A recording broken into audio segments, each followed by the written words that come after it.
Hey guys, so today I want to share with you guys how I access my subconscious mind. It's really, really important in order to manifest, and I don't think a lot of people talk about this. So before I go into that, I did a vlog on how your conscious mind is the part of the mind that receives the downloads from the universe. It receives them in images, it receives them in thought forms and as ideas. Your subconscious mind receives nothing new. The only thing that your subconscious mind will do is it takes the idea and it brings it into reality. Now, there's always a twist with the universe, right? There's always a twist. Here's the twist. So just to give you a visual, let's imagine your conscious mind downloads come into here. Let's say you receive an image, you receive an idea all of a sudden.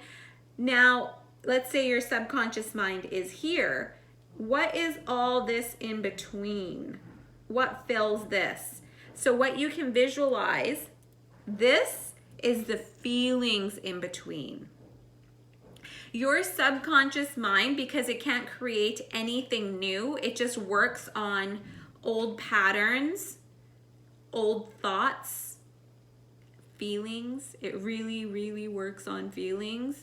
So let's say you have this download to go out and go for a hike. You just get this thought, oh my God, I should go for a hike today. Your subconscious mind didn't tell you to go for a hike. That was your conscious mind, okay? So the downloads happen that you should go for a hike. It's a beautiful day outside. Get out there and go for your hike.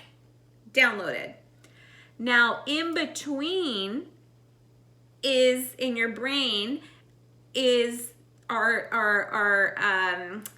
there's synapses that are happening all the time. So imagine these sparks of energy, these synapses that are happening in your brain that are connected to your subconscious mind. And these synapses are kind of programmed like your DNA is with feelings.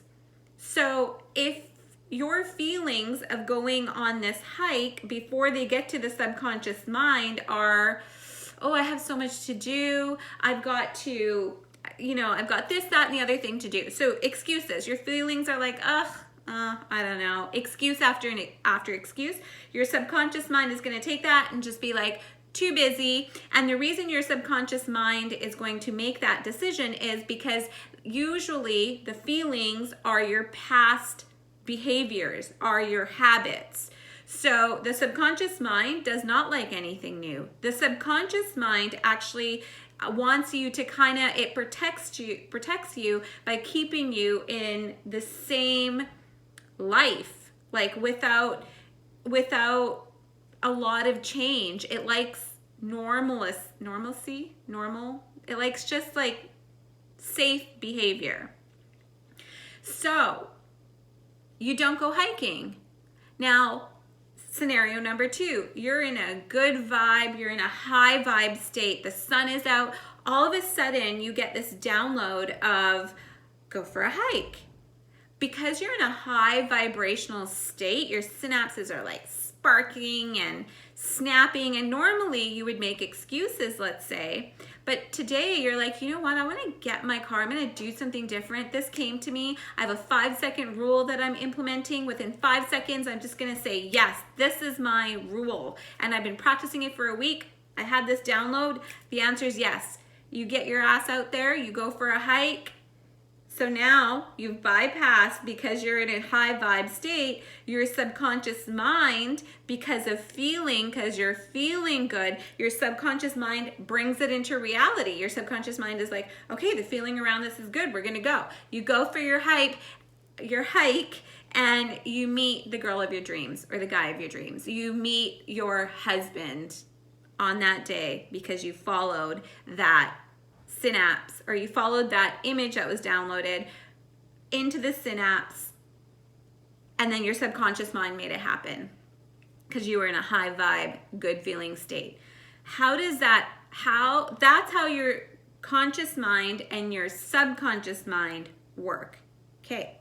Now, how can you start waking up your subconscious mind? How can you start getting your subconscious mind to agree with your conscious mind? Like those feelings, how can you start bypassing those feelings of fear, shame, guilt, negativity so that your subconscious mind is just more accepting and willing? So,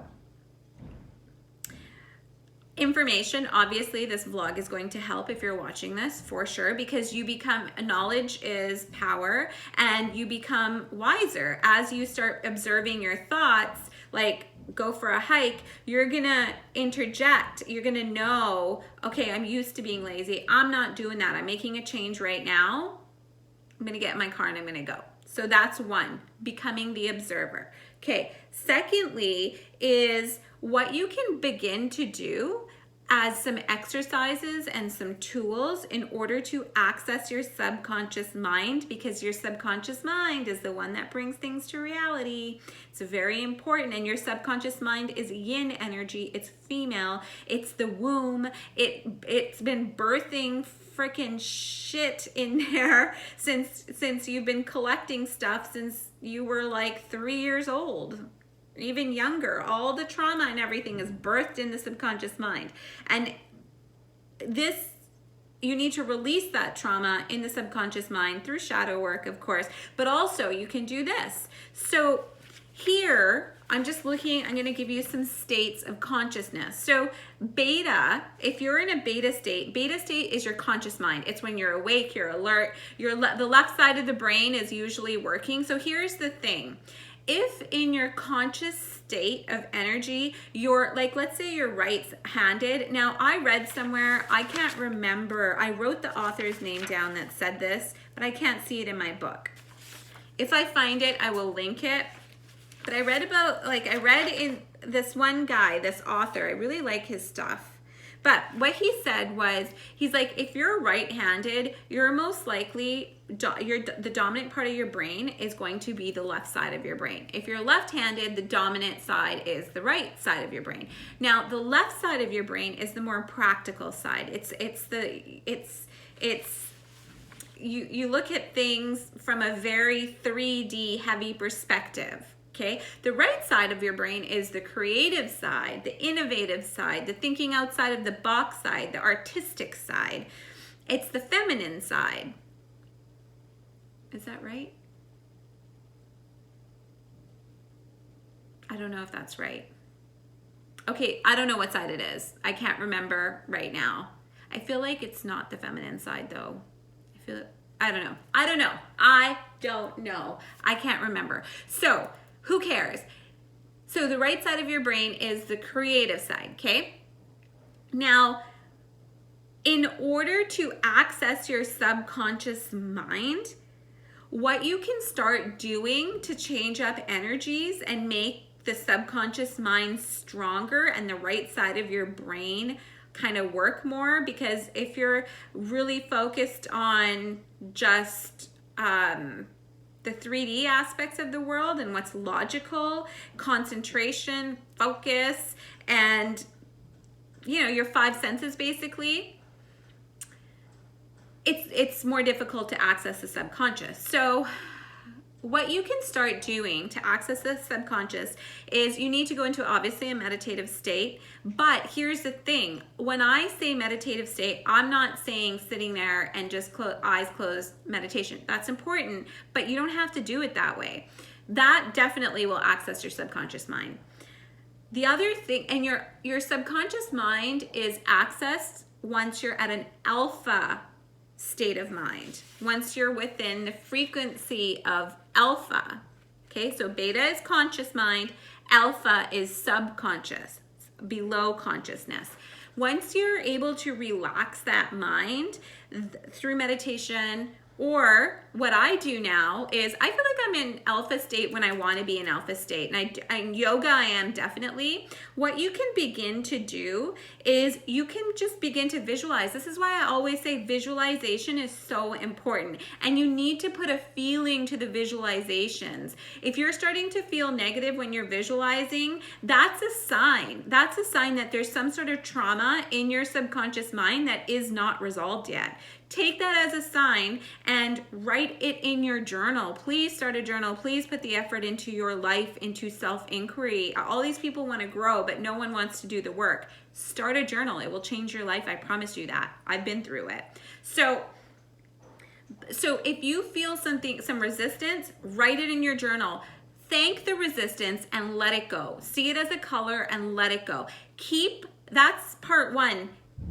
To get into alpha state, and you don't have to close your eyes. Most people do need to, but if you're a strong visualizer, this is how I started my journey opening up my subconscious mind. I visualized, then I recognized feelings, then I released the feelings that I didn't like. I did do shadow work, but I began to visualize what I want with good feelings. Then I started using sacred geometry, and sacred geometry is more of a theta wave. I'll teach you guys, I'm at 11 minutes, over 11 minutes. I'll teach you more about this how to access the subconscious mind in the next vlog.